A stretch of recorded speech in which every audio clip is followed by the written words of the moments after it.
With over 100 free video tutorials, this has got to be one of my favorites that I have done on the Pfaff Creative Icon 2.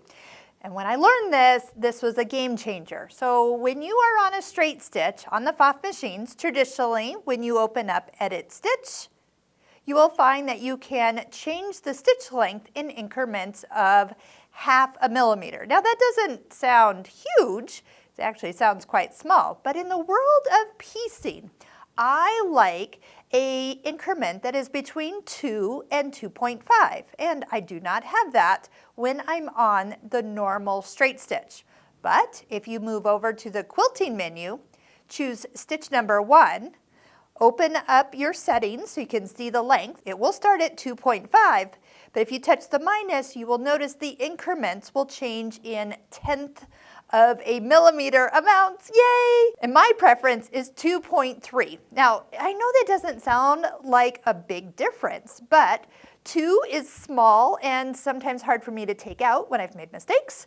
2.5 seems just a little large, and that halfway between there is just right. It's the Goldilocks setting for me for when I do my piecing. So I just have the regular 1/4 inch foot on.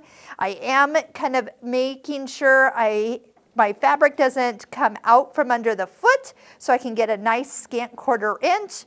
And if I do stop with that needle down as I work from these half square triangles, I can always just slide the next one in and get that perfect kind of scant 1/4 inch seam that I'm looking for. So when I do piece all my triangle points together, they come together perfectly with the exact 1/4 inch seam allowance I need all the way around. So if you love these tips, make sure you check out our entire playlist of all the videos we have done on the Pfaff Creative Icon 2, and you can click on the playlist link and start binge watching from the beginning and learn everything about this beautiful machine from one end to the other.